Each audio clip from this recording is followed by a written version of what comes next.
Hi everyone, welcome to another episode of Key Questions, another discussion. And today we have a very special guest. Jared, would you like to introduce yourself? Hi, everyone. My name is Jared. I go to school in downtown Los Angeles. I'm a rising senior in high school. I go to Loyola. And that's a little bit about me. I'm really looking forward to this discussion. Same.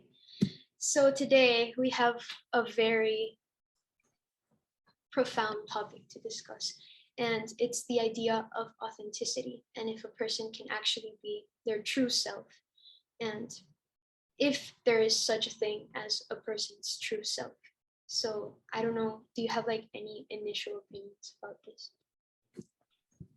Yeah. So on the initial topic of like, can you be your true self? I have enough questions about like identity as just as a philosophical concept Mhm. to really think about a true self, let alone whether you can actually achieve it. I don't know. I think your self would just be all of the characteristics that you have, I guess. But those can change. So I'm not entirely convinced about the idea of just like one core self. So that's my initial thoughts. Yeah, I don't know. I've thought a lot about this, and I've thought of the idea of someone. You constantly hear people saying, I want to discover who I really am, especially like in their teenage years and stuff. But are they actually looking for something that's there, right? That's one of the main questions that I have. I think there are some things that are innate. I think we've talked about this before, that come with a person when they are born, and I think these are things that you can discover about yourself. But I think that a lot of what you consider to be yourself can be, you can say things and think things that are just opinions of other people, and then you consider them to be you.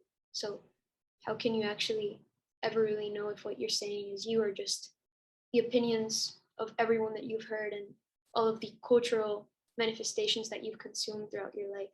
Mm-hmm. You know what I mean? Yeah. I think we get asked this question so much that it becomes like that sort of is the origin of the personal question of like, oh, I want to discover who I am, because we get asked so much constantly from the moment we can speak, like, oh, what do you like? Tell us about yourself. Like that's the first icebreaker question anywhere, and it's just like drilled into us. So I feel like that would sort of be the origin of this craving for defining yourself. And so I think at that point, at least in my experience, that process has been looking for things that are continuities in like who I am or who I act as, even if it's not like concrete in my identity, all of the different characteristics that I might exhibit at a certain time, figuring out which of those are consistent has sort of been my way of going about answering the question, who am I? Okay.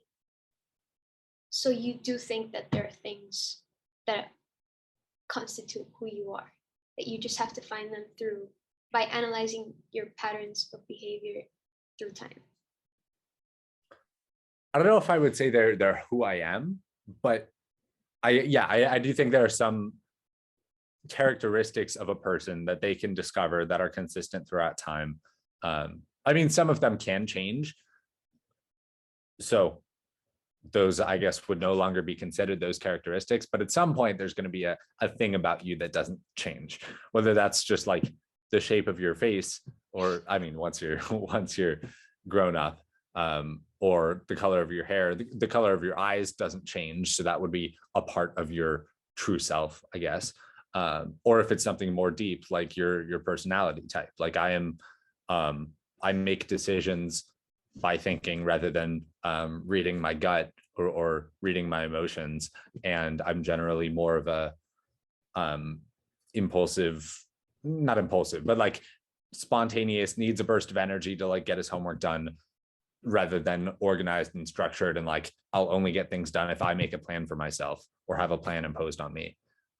So like those characteristics of my personality type, for the last couple of years, I've wanted to have an answer to those. So I've said, all right, is this me or is this temporary and can I change it? I sort of run experiments over time, not like they don't take up that much time, but like I'm like this in this classroom. In the next class, am I going to be like this? Or a year from now, I reflect back and I'm like, oh, wow, I used to be like this. I'm still impulsive, but I'm less of an introvert. So one of those things is me. One of those things was situational. So it's not necessarily that for everyone, there are certain core traits that don't change. But I think for each person, you can discover certain things that are you, all in the quest to be able to answer this question.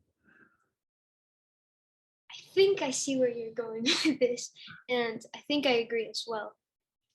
I think that my main problem with this, especially considering our age and stuff, is that people are so desperate to define who they are that I think that you can actually make a mistake there. And with a culture that is always feeding things about the different categories of people, if you are this, you're supposed to act like this. I don't know if you're on TikTok and stuff. I'm actually not on TikTok things, but my friends are. And a lot of the content that I get from them is about this idea of what defines the average teenager of the Generation C. I don't know if you've actually heard of this, but it's this like idea that, okay, Generation C at school, Generation C as parents, Generation C in a meeting, whatever. And I just found those types of content so fascinating, because if you think about it, you're talking about an entire generation of people and you're trying to find common characteristics that are very specific, just like very specific characteristics that you're trying to use to characterize a gigantic group of people. And a lot of my friends and a lot of people that I know, sometimes not as close to me, they tend to be, oh, it's so relatable. I'm totally like that, blah, blah, blah. And this happens not only like in the Generation C, but in the teenage girl, in the Latino, in the, oh, you're from Nicaragua, oh, you're from this. So just like putting people in groups, and since you're in this group, you should behave this way. And since I know of a lot of people that are extremely desperate to find who they are, it's like they're getting fed all this information of who they're supposed to be, and then they just react to that. And I think that in a way they impersonate all of these characteristics because that they think that that's what they're supposed to be, and at the end, that's who they become. Yeah. It's really messy, and I don't know if it's as accurate as I'm saying it, because its implications are far larger than what I'm expressing. Because if you can just convince yourself of certain things, even if you're not actually that, and you become it, then that's a lot of power that you have as an individual, but it's also like very dangerous, you know? Lots to unpack there. Yeah. I think the first conclusion is, yeah, what a terrible question to drill into people's heads. Who are you? Like, that's, you shouldn't have an answer to that until you're done, like, reaching adulthood. Like, when you're still developing and we're still developing, like, this should be an open book. You should still be writing those pages. You should not have to have an answer to that question. And I think the consequence of this question culturally are that people try to norm themselves and cement themselves into a certain group or a certain personality. So that's the first conclusion. What a terrible question. The second thing, what was the second? Oh, the second thing is an interesting, just thinking about the culture and what it tells us to do, or what it makes us desire, in terms of the culture asking us, oh, tell us about yourself, or who are you? what group do you fit in? Oh God, this isn't like movies and media too. Like, Yeah, have you it's seen in The every. Breakfast Club? I have. I have. Okay, The Breakfast Club, the criminal, the jock, the beauty queen, the weirdo and the nerd. Like that's I get it because it makes it easier to like write art and literature, but like that kind of thing, people, it's also driven by a desire for people to like relate to other people and see themselves reflected, which I think stems from a desire to like have your questions answered. Like if you see someone who's exactly like you, then you can say, then the questions that you have based on your situation, you can just ask that person because they're in your same situation. I've been super lucky to have an older brother who I am like pretty much a carbon copy of, because it means like for the high school process, for the college process, for life, like if I ever really need to, I can call him up and say, what are your thoughts on this? And he's like, oh, well, for me, it's this. And I'm like, okay, well, then for me, it's that too, most likely. Which is kind of what we're talking about. But like, that's where I get the whole, oh, it can be helpful to see something that you relate to. And I think that's where sort of that process comes from. I'll save the cultural contradiction for a second. Do you have any thoughts on any of that I just unloaded? Oh yeah. I think that idea of having a person that you relate to and a role model to you in a way can be extremely helpful. And I don't think that this idea of wanting to define yourself and basing that on other people is always bad. Like you could see someone that you admire so much and you try to be more like them, and then you become more confident and you become more responsible and you become you a better improved version of yourself, right? But it's just like if that's the case, if you can be so influenced by that, if you have so much power into deciding who you actually are, right? It's just a bit scary because then how much of yourself, like in 30 years, when you look back, how much of yourself is actually yourself, if there's such a thing as an actual self, and how Yeah. much is just like things that you've convinced yourself that you are, but you actually aren't, or that you have become because you thought you were supposed to be that person. It's Yeah. confusing. Yeah. No, I get what you're putting down.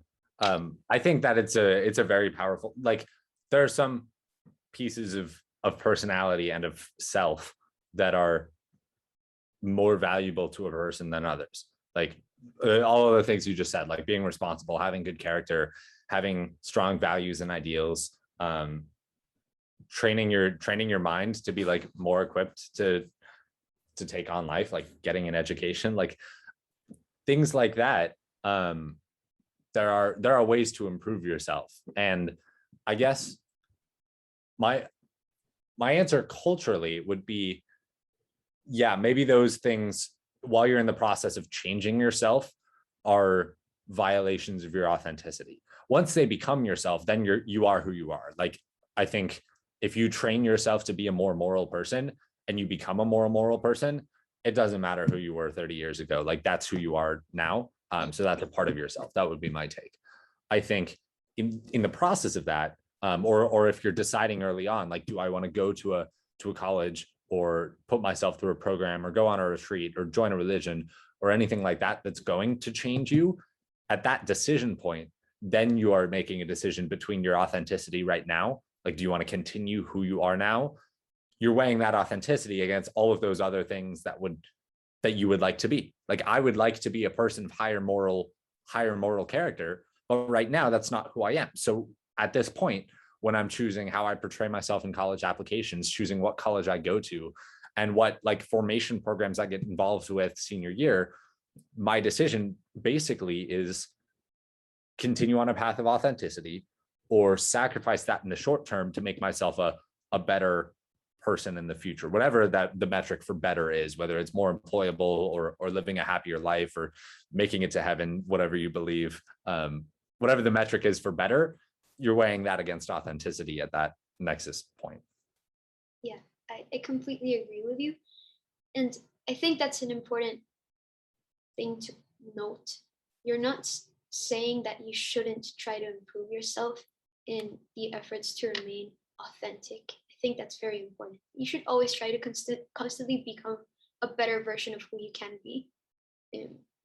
But now I have another question for you. It's regarding authenticity itself. If our goal should be to portray ourselves to the world authentically, if that's what you believe, right? How can you know when you're being authentic and when you're not being authentic? Because I thought, yeah, it's a difficult question, right? But I think that many times we portray ourselves in convenient ways depending on the social context, right? And sometimes there's like a falseness to how we represent the truth of who we are. But how can we actually, in your opinion, right, distinguish when we're being authentic and when we're not? I'm so glad we've got this topic. I've been thinking about this since like 7th grade, because in middle school, I was like, I always questioned this notion of like, be yourself, because I always heard that advice was like, be yourself. Don't let other people tell you who to be. Don't wear a mask to like be most convenient to other people. And I'm like, it was exactly the question that you're posing. It's like, well, okay, then what am I? Because at any point, I'm making a choice strategically as to what person I portray myself as. So if I'm trying to not be the one that's expected of me, well, then I'm like, that's not necessarily me. That's just rebelling against the expectation. And I think part of me is that I put way too much thought into like small. Actually, no, this isn't a character piece. I won't get into the middle school identity crisis. But And if you want to. Okay, I've always been an incorrigible perfectionist to a fault. And not like when people say, oh, I'm a perfectionist, I put my all into every school project. Like, I'm a perfectionist who like stressed freshman year about the clothing that he wore to make sure that he set himself up well socially in the new theater group, that, you know, this social scene was going to be permanent for the next 4 years. Like, I stressed a lot about that kind of thing. It was not healthy. But in that, like, that being my nature, that's where I was going with this. That being my nature in terms of wanting to achieve the perfect outcome, that's what put me in the situation of, well, I'm making strategic choices between social expectations. Being myself is never a choice. It's not even up for consideration. I didn't understand that as a concept. Once 8th grade or 9th grade hit, what I realized was that when people say be yourself or be authentic, at least in my experience, that's a euphemism for do what you want, which sounds super hedonistic. And that's why they say be yourself and not do what you want. Because if you tell an 8th grader to do what they want, there's going to be some chaos, right? But when they say, like, getting the connotations out of the way, I think when they say be yourself, it means don't worry about what other people are going to think about you. Just in a vacuum, if you got to choose and no one else was in consideration, what would you do? And those choices would be yourself. Okay, but like, under that definition of that phrase, is anyone actually being their self? Yeah. You think so? Okay. Yeah, when I look in the closet freshman year and say, shoot, is this red shirt, like my best outfits, my red shirt, is that going to be more strategic Monday or Tuesday? That's not being myself. But if I just close my eyes, shut everything out and say, what shirt do I want to wear today? What am I feeling? Like, what do I want to wear? And I wear that. That's my decision. I guess the difference is just who owns the decision. Ownership and identity, to me, certainly over the last year, have become very connected words. So the fact that I own that decision, it's not influenced by other people's desires or other people's control over me, even whether that's self-imposed or others imposed. It's my decision. So by being the product of my decision, it's a product of me, I think. I I can see where you're going with this, but I was thinking of being yourself in a social context. Okay. Okay. Do you know what I mean there? Because there are a lot of limitations of what you can do. Okay, so when I think of being yourself, I don't think that's the best advice you can give someone. I think that there are things that a person who says be yourself can mean that would be good advice, like be confident in your interests and this and that. But if you take be yourself as say what you think, follow the norms that you think are correct, do what you want, like you said.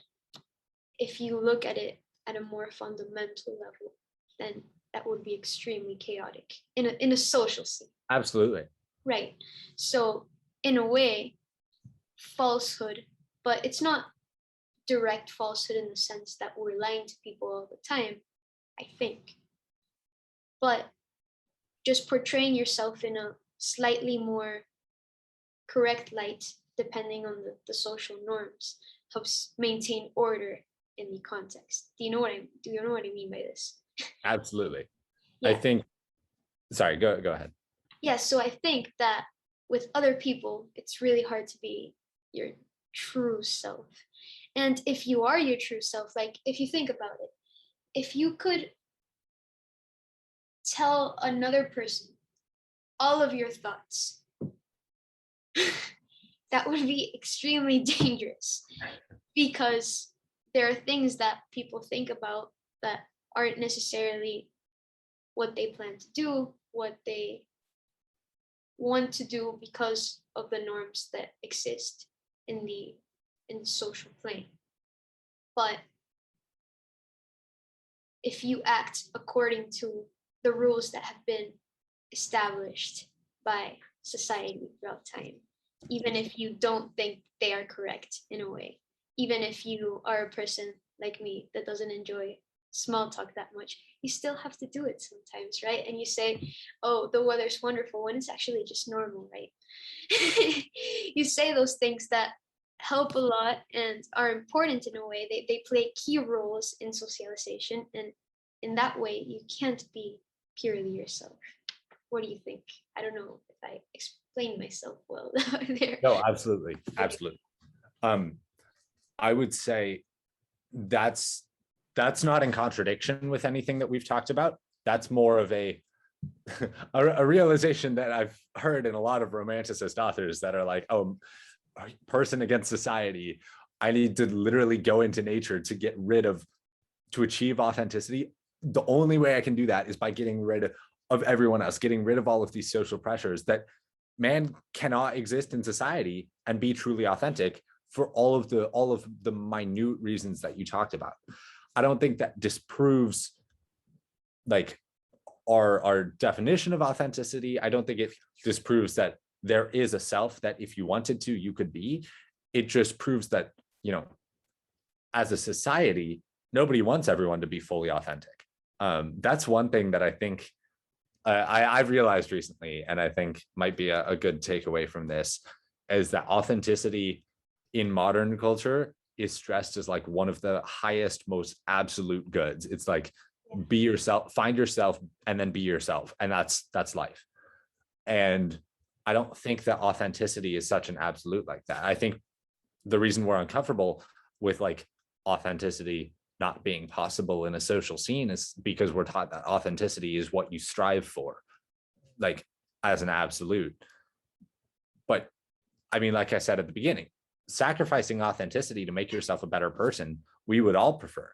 If someone's authentic self is mean or would go steal from children, like we don't want you to be authentic. So as a society, authenticity is not necessarily good. I think this is way out of my pay grade to make this hypothesis, but I think that culturally, part of the reason that we stress authenticity is that each individual wants it.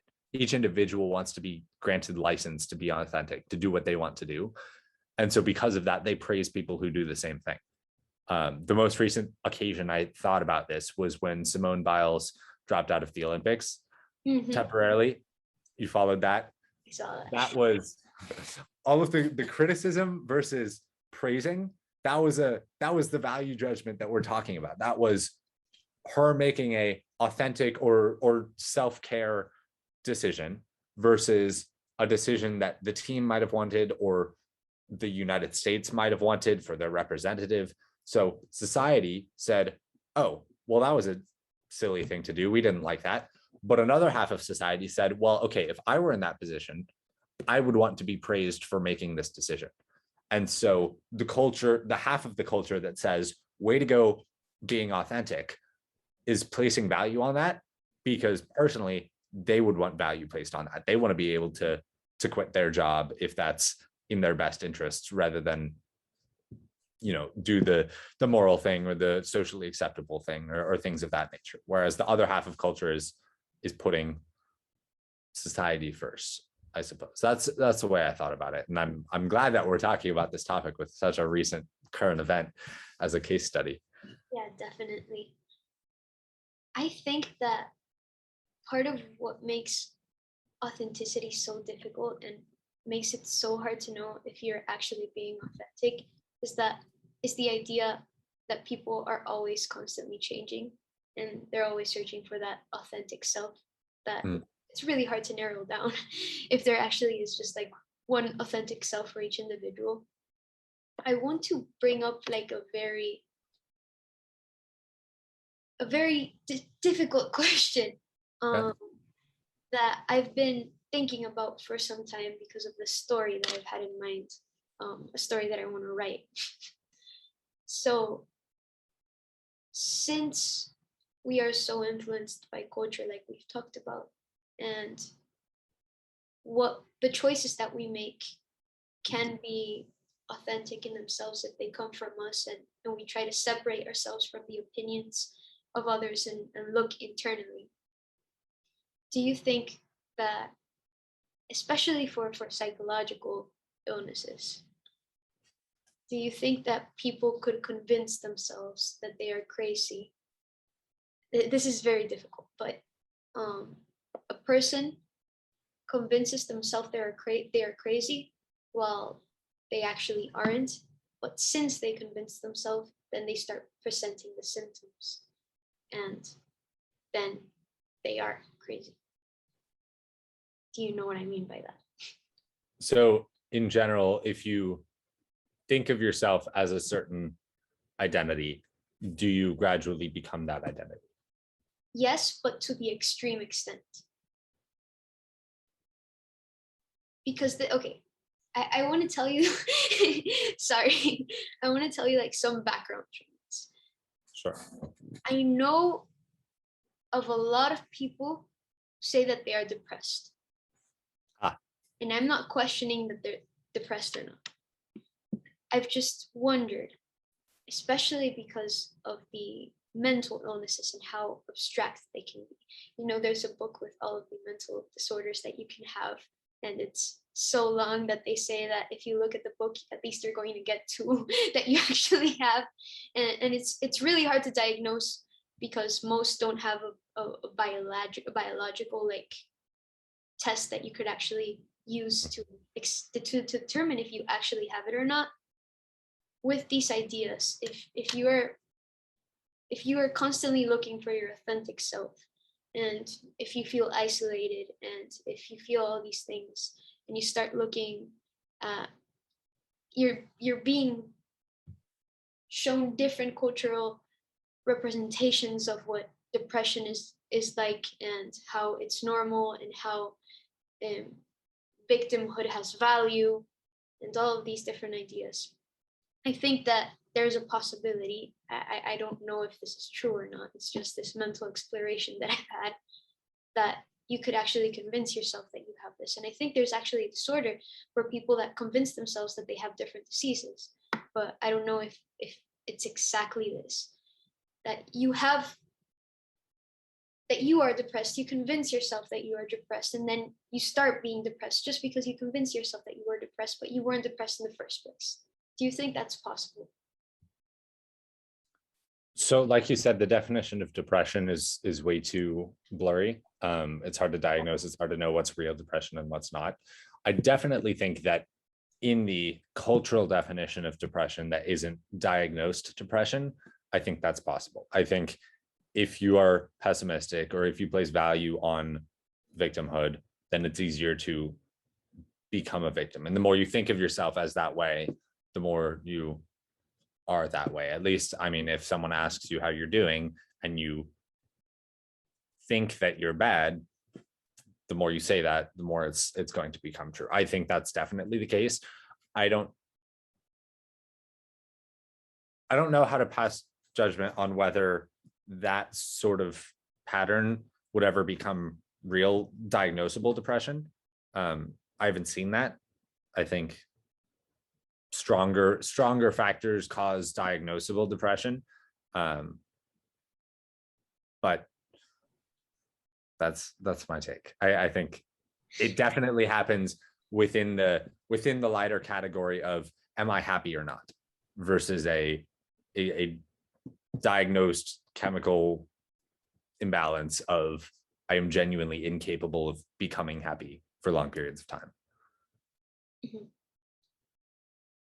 I don't know. It's very abstract, so you have to actually answer it to the full extent. I was just curious because I've been thinking about that a lot. Like the idea that you can convince yourself to be certain things and to what extent you can actually take that, right? Because you can definitely do it in, okay, I'm a person, like for example, have you taken the Myers-Briggs test? Yes, I was hoping we would talk about that. What's your type? Your personality? I'm an INTP. You're INTP. Huh, nice. I'm an INTJ, supposedly. Right? Okay. Supposedly. Oh, if I had known that you knew about Myers-Briggs, I could have said that straight up earlier. I was talking about like knowing that I'm an impulsive, spontaneous, need a burst of energy to get my homework done. And that's constant, but my introversion versus extroversion has changed. So I know I'm a P, but the I versus the E changes over time. Okay. Sorry. I get so excited about Myers-Briggs because I figured it out. It's fun. It's actually fun. And it's cool to see yourself reflected in many characteristics just by taking a test. At least my experience was. I've taken it like 2 times, once in my psychology class and once just for fun. And I got the same type for each. And I analyzed like the information that they have for the type. And it's always like so relatable. And I don't know, it's really fun. But I wonder, like, there are a lot of people that are obsessed with personality tests. I don't know if you've noticed that. Yeah. And they keep changing their personalities each time. But since they receive this information, okay, this is who you are, right? Mm-hmm. Then they start reflecting those types of characteristics in their everyday life. Astrology is the more extreme version of that. Yeah. Astrology, right? That's what you said? Yeah. Yeah, don't get me started with astrology. Not a fan. Okay, good. Me neither. Okay, cool. Yeah, it's funny. Like, I was in a leadership conference like 6 months ago, and we were on the first session, and it was like different icebreakers that we had to do. So they put us, it was online.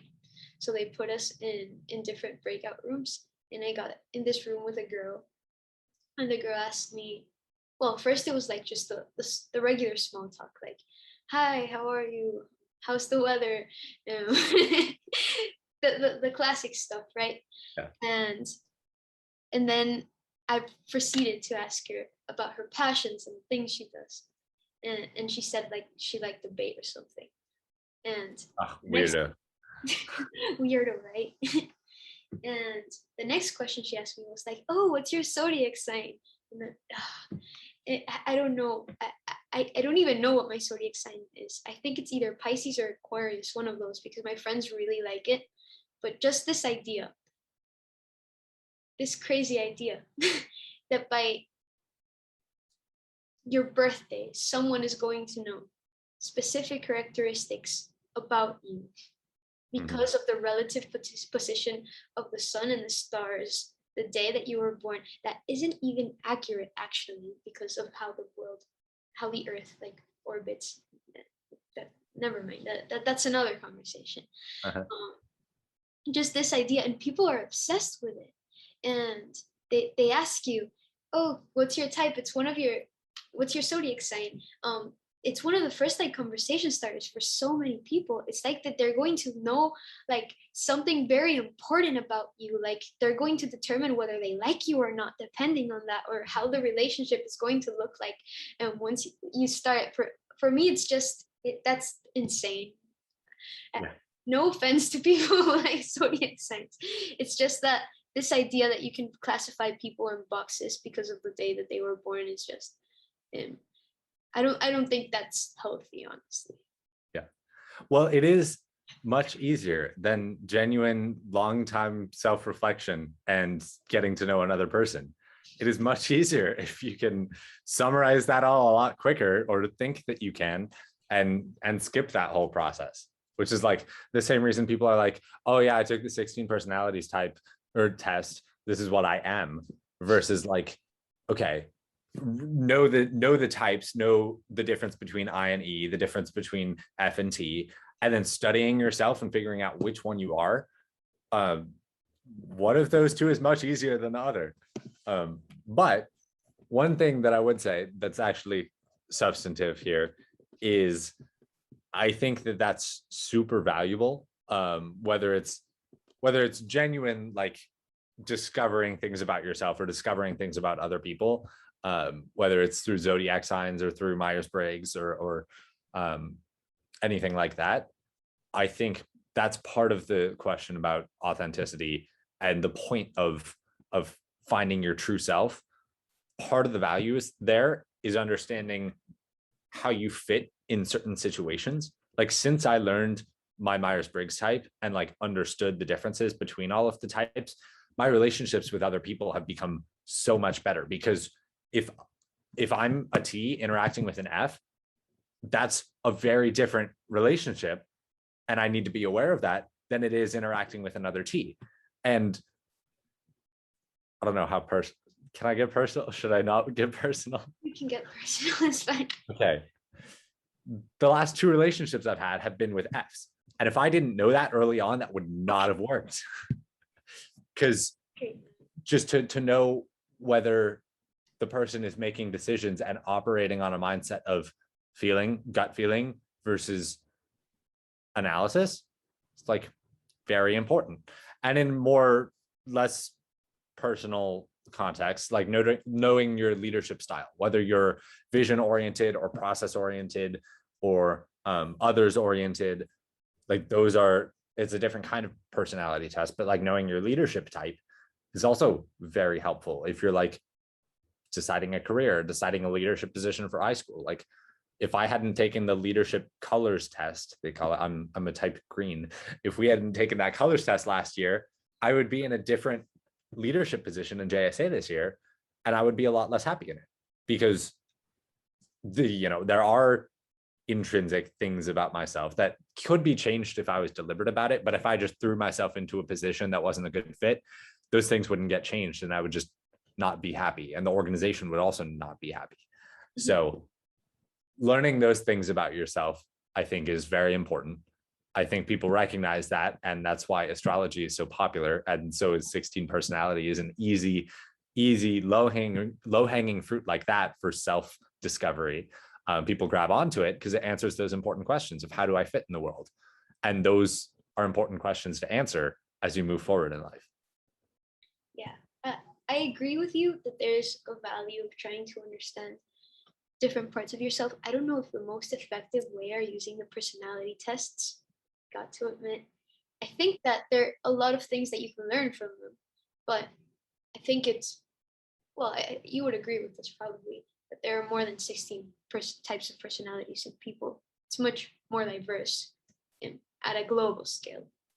There may be, like, for example, with the big 5 traits, certain traits that seem to be more fundamental, and that show a person's personality more effectively than the other, but to put all of the different diversifications that could occur from those traits because they're much of a spectrum. Like if you look at people that are very agreeable and very disagreeable, Mhm.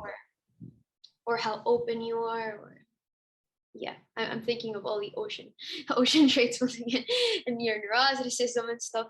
It's more of a spectrum. So I think it's difficult to completely define yourself and get completely accurate results from these tests, but I think you can get a lot of valuable information that you could use if you know how to use it like well, and you're Yeah. not just like, okay, this is me, this is me, this is me, this is me, and then you just take it all in and then you impersonate that person moving forward. But yeah, I agree with you, especially in the sense of how that helps you interact with other people once you understand how humans tend to behave. Mhm. That sounded like what an alien would say. But is that I like to analyze people a lot. So I like to like figure people out first, and then it's easier to talk to them because you kind of know where they're coming from. And it's like what you said with the T versus the F. If a person is much more of a thinker, there are different ways for you to approach them that it's more likely that they're going to accept what they're saying, especially if you're going to influence someone for some purpose. It's much more productive if you actually know how this person is to effectively approach them and try to persuade them in whatever it is you're trying to do. Yep. Yeah. You wanted to say something, right? I did. Just on the topic of tests, I'm not a fan of BuzzFeed quiz kinds of tests. What When type I of hamburger say, are you? what's that? What type of hamburger are you? Important question of all. Yeah. I mean, they're fun if they're thrown in magazines or newsletters or something, but like, yeah, you shouldn't base your identity off of what other people, especially BuzzFeed, tells you. But I might disagree with you on the whole. You can't you can't define yourself. Um, Mhm. things can change, but you know, I've always said don't do. I mean, do 16 personalities as an intro to the concept, but ultimately you're not taking a test to figure out your Myers-Briggs personality. You're learning about the binaries and discovering which one you believe you tend toward. And so it's not like, oh, someone gave you that answer and now you act on it. It's you discover that about yourself, decide whether it's true or not. Like I'm not an introvert, nor am I an extrovert. I've decided that I don't fit in either of those categories, and that's how I act. So it shouldn't be absolute off of a test or astrology sign or anything like that. But I would say that like, and other traits too, whether you're agreeable or disagreeable or open-minded or not, those other traits too. But it is important to learn your tendencies, even if you don't buy that it's a hard, solid part of your identity. What you tend toward is valuable to, just in life, to know how you interact with other people, to know what positions to take, what career to follow, things like that. Or better yet, I know that I stink at interviews with authorities. Like I have not done well I haven't had a college interview yet, thank goodness. But I know that interviews are my weak suit. And I've learned that about myself. And that's not something that I'm like, oh, okay, let me avoid interviews. That's something that I'm like, okay, I need to change that within the next 4 months or else I'm going to be screwed. So that's something that I'm going to work on changing about myself. Yes, it might make it less authentic in the moment because not being good at interviews is a part of me right now. But having that self-awareness is important for me so I can fix it in the future. Yes, I actually agree with you on everything you said. The only like skepticism I have over the 16 personalities things is that people that look at it like at face value, and they Yeah. just get the results and they say, okay, there are 16 types of people. This is who I am, so this is how I'm supposed to act. Mm. But I do agree. You can use that valuable information to understand how you tend to behave, how you can improve, how you can interact better with others and what kinds of things you can look for in the future. So I do agree on that. So just to establish that. And For sure. wait, I was going to say something else. Oh, and regarding the career thing, because you brought it up like 3 times, I think that your personality and who you think you are important factors in determining what you want to do in the future. Because although you can change, I think that you can only change to a certain extent. So you can become confident, you can improve, you can become less introverted and stuff, but there are certain like innate characteristics that you bring with yourself that help you become who you are and better suit you for certain types of careers. I'm curious, personally, have you undergone an experience of, all right, I realize this about myself, I want to change this about myself, and then tried to change it? Yeah, for sure. Multiple times. I think that's the process like of growing as a person, right? I think that part of it was when I was in middle school. I used to be much less confident, and I still was confident, but I doubted myself so much because I don't know, I had a lot of expectations on me, and I had a lot of existential crisis for like a 6th grader, which was weird, but I questioned everything about life. And then I started getting into more leadership positions and started just trying to believe in myself more than I can actually do things, and trying to push myself out of my comfort zone like multiple times, getting into places where getting into the unknown where I'm actually less comfortable. And then to a certain point after I did that like numerous times, it became a comfortable scene. And I actually was talking to you about this today. Like I had a meeting yesterday for the National Honor Society that I'm leading this year. And I felt so at ease with the whole presentation. And I felt so confident. I had like this whole like 17 slide presentation prepared with like these cool transitions and stuff. But since I've been doing that now like for so much time, and I've been getting used to this sometimes uncomfortable situation of having to lead people and stuff, it's become part of who I am now. So yes, I've gone through that, and for the better, of course. And I think it's very powerful to recognize your tendencies, how you behave, because that allows you to grow. Yeah. It's such a, in my experience, I feel the most like powerful I ever feel is when I have a process like that where I'm like, okay, this is what I am. This is what I wish I was. I wish I was different in this way. Let me try to achieve that over time. And I get there. Like, I feel like a god. Like, I just changed who I am. If I can do that, I can do anything. And that's invigorating for me. I'm not like a full extrovert now, because extrovert is like how you regain your energy. But like freshman year, I was in theater with an extrovert, and I felt like I was getting walked over, because I was just like, he's hitting it off with all the adults, he's hitting it off with all the kids' parents, he's hitting it off with all the girls.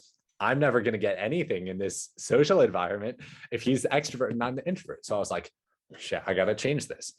And I didn't like make a plan or anything, but I just always had that in the back of my mind. And over the course of the next year and a half, I became an extrovert. And I was like, by the end of like, once I realized that in that year and a half process, I was like, yo, I just did that. Like, I changed a fundamental feature of who I am. And I was so proud of myself. That's just a little tidbit, but. Well deserved, because that at the end, ultimately that's the goal, just trying to improve yourself constantly, and grow and learn and fail and win, and just keep living in the best way that you can, and trying to help other people do that as well. that's my opinion. I think you should try to also like support people in that process. And that's part of like the reason for key questions, that it's the idea that we should all try to psychoanalyze ourselves from time to time, what we think, where do those beliefs actually come from? Because a lot of times we just believe things because that's what people tell us. I think we can all relate to that sometimes. And breaking down who you are, analyzing that, and then feeling glorious when you actually like move forward and improve. So yeah, I totally agree there. But I don't know. I think it's great when you psychoanalyze yourself. I think that the best way to do that can be a little blurry when you actually how to recognize your tendencies. You seem to believe a lot in tests, in the personalities tests. Do you think that there are other effective ways in which a person can realize who they are, or like recognize specific patterns of behavior? Absolutely. It's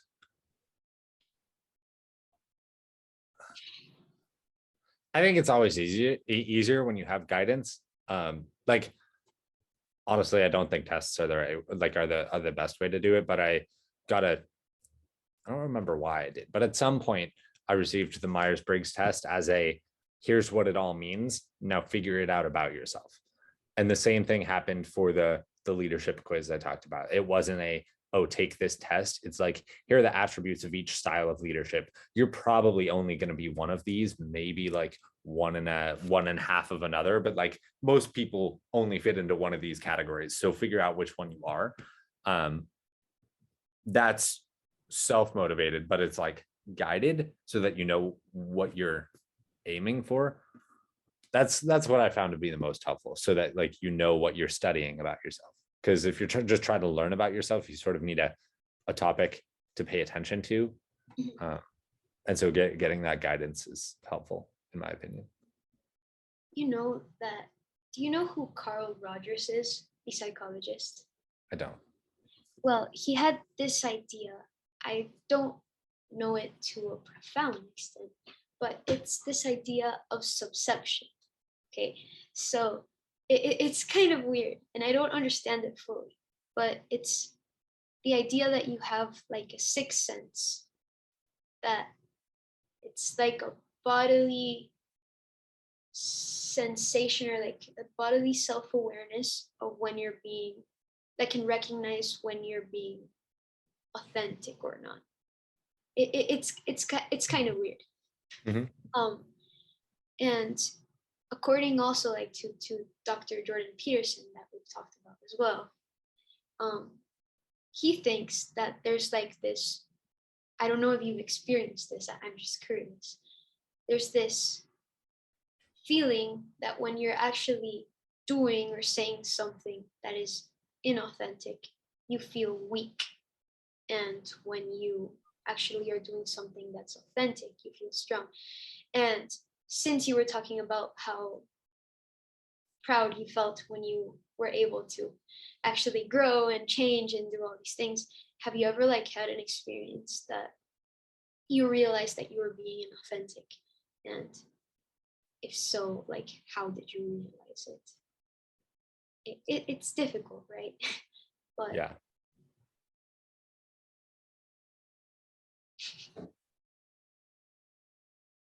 I think I talked about it already. Less of a certain instance I realized I was being inauthentic, but more realizing that my whole middle school I was being inauthentic, where I was like doing things for the advantage that they had. And like I didn't do a single thing back then that was like, oh, I really want to do this, so I'm going to do it for myself, like blocking out all the other factors, because I didn't know how to do it. That I didn't know that was a thing that a person could do. And then once I realized that sophomore year, that was the turnaround point. It doesn't really answer your question, but I don't think I have a good example situation. so basically, maybe I think it could be a good example. When you make a decision and you feel that it doesn't really represent what you desired in a moral sense, right? Like, of course, but maybe that's a way. Like when you make decisions, I think that could be a way of realizing if you're being authentic or not. If you analyze if that decision is actually what you want or if it's extremely socially influenced. You know what I'm saying? Or there's also like the case of telling the truth, and I think that's very easy to find when you're telling the truth and when you're actually not. Although some people are so used to lying that they actually can't distinguish it, but I think that's the minority of people. But I think that the best way to approach being authentic, of course, in the in the realm of being of authenticity being actually moral and possible in the social context like we described before, it's just try to tell the truth, make moral decisions that you actually want to make, and I think those are the two things that at least I can think about right now. This idea of this intrinsic feeling that you can have when you're being authentic and that you feel strong and inauthentic and feeling weak. I don't know if I've ever experienced that, but I don't know. I think that the best way for a person, if a person wants to know if they're being authentic, analyze if you're telling the truth, and if you are telling the truth, or if you're expressing an opinion that you have, think of where you got that opinion. Look at the roots. What axiomatic presupposition are you making that you that you may be not realizing that you are making, and then question that, and you may actually get very self-critical, but maybe it's worth it in the pursuit of the truth. You and I started laughing there because I realized that a great example of this you and I talked about actually already, which was me realizing that selfishness for people who haven't practiced it before is a virtue. Pretty much this is the realization that everything that you've been doing has been for other people, and saying, oh shoot, I need to, I don't know if that's what you're talking about. I lost my train of thought, but I was grinning because I was like, oh, I had a way more recent example of this than freaked out, overpressured freshman me. Oops. No, but that works as well in that example. And I think it falls into the same thing of you just trying to analyze yourself to as effectively as you can, and then trying to improve yourself as you go. I think that's the best way to approach life. And I think that improving yourself can be subjective, like what's an improvement and what's not, of course. But that's like a completely different topic that if we touch on it, then I don't think we're ever going to end this discussion. But yeah, I think those would be like the main takeaways of actions that you could take as an individual. Try, improve yourself, analyze yourself by looking at the decisions you're making. Why are you making those decisions? And analyze your beliefs, your opinions, what you're doing and saying, and why are you doing those things? I think, and take the opportunities that you have to better learn about yourself. If it's through a personality test, I would not recommend zodiac signs. Or through like talking to other people that know you really well, like you talked about with your brother.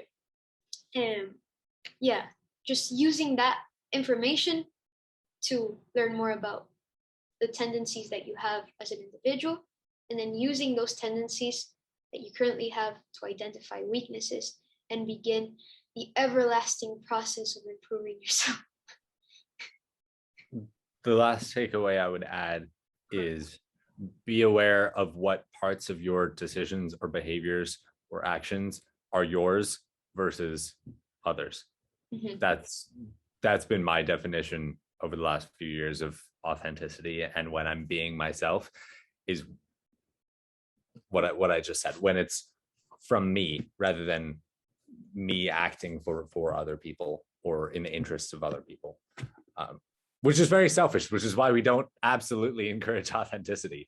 But I think if you're on a quest to discover yourself or to be yourself, or if you're not, if that's something you want to sacrifice, but the first step is being aware of what parts of your existence are yours versus other people's. Definitely agree.